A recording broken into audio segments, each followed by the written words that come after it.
ജെന്നാൽഫയാണ് അത്രേ, ജെന്നാൽഫ. സംഭവം എന്താണെന്നറിയോ? നമ്മുടെ കോഴിക്കോട് താമരശ്ശേരിയിൽ ഒരു പെൺകൊച്ചും 2 ആൺപിള്ളേരും കൂടെ വനം കയറാൻ പോയെന്ന്. 15 വയസ്സുള്ള 10ാം ക്ലാസ്സിൽ പഠിക്കുന്ന പെൺകൊച്ചും +1നും +2നും പഠിക്കുന്ന 2 ആൺകുട്ടികളും. കഴിഞ്ഞ ദിവസം ന്യൂസായിട്ട് വന്നിരുന്നു, പെൺകൊച്ചിനെ കാണാനില്ല എന്ന് പറഞ്ഞിട്ട് ഭയങ്കര ഹൈപ്പായിട്ട് ന്യൂസായിട്ട് കണ്ടു. പക്ഷെ കണ്ടു കിട്ടിയ കാര്യം വലിയ ഇതിൽ ഒന്നും കണ്ടില്ല, ന്യൂസിലൊന്നും വലിയ കാര്യമായിട്ടൊന്നും കണ്ടില്ല. അപ്പോൾ പെൺകൊച്ച് രാവിലെ സ്കൂളിൽ പോകാമെന്ന് പറഞ്ഞിട്ട് വീട്ടിൽ നിന്ന് ഇറങ്ങിയതാണ്. അപ്പം സ്കൂളിലെത്തിയിട്ടില്ല എന്ന് പറഞ്ഞാൽ ടീച്ചർ വിളിച്ച് വീട്ടുകാരെ വിളിച്ച് അന്വേഷിച്ചപ്പോഴാണ് വീട്ടുകാരറിയുന്നത് പുള്ളിക്കാരത്തി സ്കൂളിൽ പോയിട്ടുള്ളത്. അങ്ങനെ അന്വേഷിച്ചപ്പോൾ അടുത്തുള്ള റബ്ബർ തോട്ടത്തിനകത്ത് കൊച്ചിൻ്റെ യൂണിഫോം കണ്ടു ഊരിയിട്ടേക്കുന്നതായിട്ട്. ആ അന്വേഷണ വഴിയിലാണ് ഏതോ ഒരു ടാപ്പിങ്ങുകാരൻ ഈ 3 പിള്ളേരെയും കൂടെ ഒരുമിച്ച് കണ്ടപ്പോൾ എന്തോ സംശയം തോന്നിയിട്ട് അയാളൊരു ഫോട്ടോ എടുത്ത് വെച്ചിട്ടുണ്ട്. അപ്പോൾ അത് ആളുകളെ കാണിക്കുകയും പോലീസിനെ കാണിക്കുകയും ഒക്കെ ചെയ്തു. ആ വഴിയിൽ അന്വേഷണം നടത്തിയപ്പോഴാണ് പിള്ളേർ 2 ബൈക്കുകളിലായിട്ട് വയനാട് വനത്തിനകത്ത് ടെൻ്റ് അടിച്ച് താമസിക്കാൻ വേണ്ടി പോയിരുന്നതെന്ന്. അപ്പോൾ പോകുന്നേരം ഇവർ ഭക്ഷണ സാധനത്തിന് വേണ്ടിയുള്ള കാരണങ്ങളിലെല്ലാം കൊണ്ടുപോയിരുന്നു. ഇവരിൽ മൂവരിൽ ഒരാളുടെ ഫോൺ 18,000 രൂപയ്ക്ക് ഉള്ള ഫോൺ 10,000 രൂപയ്ക്ക് മൊബൈൽ കടയിൽ വിൽക്കുകയും ചെയ്തു, അതിനുള്ള പൈസ ഉണ്ടാക്കാൻ വേണ്ടിയിട്ട്. അപ്പോൾ അങ്ങനെയാണ് കുട്ടികൾ പോയത്. പോയി അവിടെ താമസിച്ചാണ് ടെൻ്റ് കെട്ടി താമസിച്ച് പിറ്റേ ദിവസം കണ്ട ബുക്ക് ചെയ്ത്. അപ്പോൾ ആദ്യം ഒരാളെ പിടിച്ചപ്പോഴത്തേന് മറ്റു 2 പേരും കൂടെ വണ്ടി എടുത്ത് പോഞ്ഞു എന്ന് പറയുന്നത്. പുറകെ പിന്നെ പോലീസുകാരെല്ലാം കൂടെ ഓടിച്ചിട്ടാണ് പിടിച്ചത്. അപ്പോൾ സംഭവം മാധ്യമങ്ങൾ വിശേഷിപ്പിക്കുന്നത് ജെന്നാൽഫ കുട്ടികൾ എന്നാണ് വിശേഷിപ്പിക്കുന്നത്. അപ്പോൾ ഈ ജെന്നാൽഫ കുട്ടികൾക്ക് എന്ത് ചിന്താഗതിയോടെയാണ് ഈ പിള്ളേർ ഇത് ചെയ്തതെന്ന് എത്ര ചിന്തിച്ചിട്ടും അങ്ങോട്ട് മനസ്സിലാവുന്നില്ല. അപ്പോൾ മാതാപിതാക്കൾക്കാണ് ഇതിനകത്ത് ശരിക്കും ഇവർ ഈ തെറ്റിലേക്ക് പോകുന്നതിൻ്റെ കൂടുതൽ ഏറിയ പങ്കും ഞാൻ പറയുന്നത് മാതാപിതാക്കൾക്ക് തന്നെ പറയുള്ളൂ. കാരണം നമ്മുടെ മക്കൾ എന്ത് ചിന്തിക്കുന്നു എന്നുള്ളത് മനസ്സിലാക്കാനുള്ള കഴിവ് തീർച്ചയായിട്ടും ഒരു മാതാവിന് സ്പെഷ്യലി ഒരു മാതാവിന് ഉണ്ടാവണം. കാര്യം എന്ന് പറഞ്ഞാൽ അവരുടെ ചിന്തകളുടെ തലങ്ങളിലേക്ക് നമ്മളെ എത്തിക്കുക എന്നുള്ളതാണ് അതിനകത്ത് ഏറ്റവും ശ്രദ്ധിക്കേണ്ട ഒരു കാര്യം. അതിന് ചെറുതിലേ മുതൽ നല്ലതും ചീത്തയും അല്ലെങ്കിൽ ലോകം എങ്ങനെയാണെന്നുള്ളത് അവരെ പറഞ്ഞ് മനസ്സിലാക്കി കൊടുക്കുക.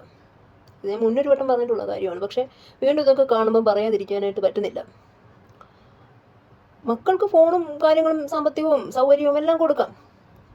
പക്ഷെ അതോടൊപ്പം അവർക്ക് വേണ്ടുന്ന അറിവുകൾ അവർ ഈ ഭൂമിയിൽ തെറ്റുകളിലേക്ക് പോകാതെയും അവരുടെ ഭാവി നശിക്കാതെയും അവർ നല്ല വ്യക്തികളായിട്ട് സമൂഹത്തിന് സംഭാവന ചെയ്യുന്ന രീതിയിലുള്ള നല്ല വ്യക്തികളായിട്ട് ക്വാളിറ്റിയുള്ള ആൾക്കാരായിട്ട് ക്വാളിറ്റിയുള്ള മനുഷ്യരായിട്ട് ജീവിപ്പിക്കാൻ പര്യാപ്തമാക്കുക. മറ്റുള്ളവർക്കൊരു തലവേദന ഉണ്ടാവാതെ മറ്റുള്ളവരെ ബുദ്ധിമുട്ടിക്കാതെ സ്വന്തം കാലിൽ നിൽക്കാനും സ്വയം സമ്പാദിക്കാനും നല്ല വിദ്യാഭ്യാസം നേടാനും അതൊക്കെ നേടിയില്ലെങ്കിൽ ഉള്ള ദോഷവശങ്ങളെ പറ്റിയും ഒക്കെ അവരെ ബോധവൽക്കരണം നടത്തേണ്ടത് തീർച്ചയായിട്ടും വീട്ടിൽ നിന്ന് തന്നെയാണ്.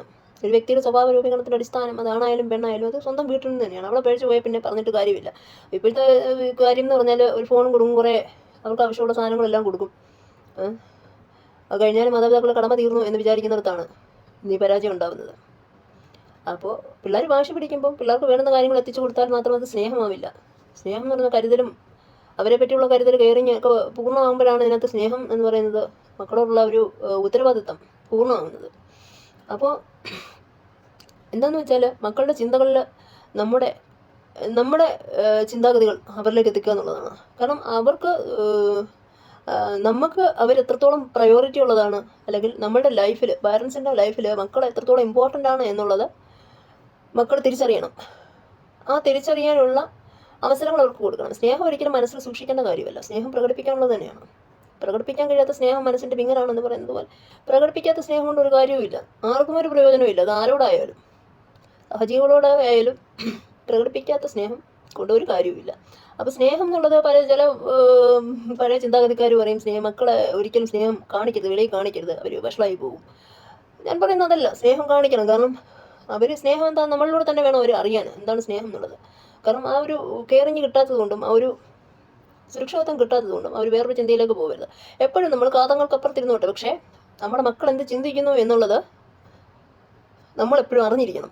അവരുടെ ചിന്തകൾ അവരുടെ വേവ് ലെങ്ത് എങ്ങോട്ടാണ് പോകുന്നത് എന്നുള്ളത് എപ്പോഴും നമ്മൾ അറിയാം. അവരുടെ ഒരു ഫുൾ കൺട്രോൾ ചരട് എന്നുവേണമെങ്കിൽ പറയാം. അപ്പോൾ ആ ചരട് നമ്മുടെ കയ്യിലായിരിക്കണം. എന്ന് വെച്ചിട്ട് എല്ലാത്തിനും റെസ്ട്രിക്ഷൻസ് വെക്കണം അങ്ങനെയൊന്നുമല്ല.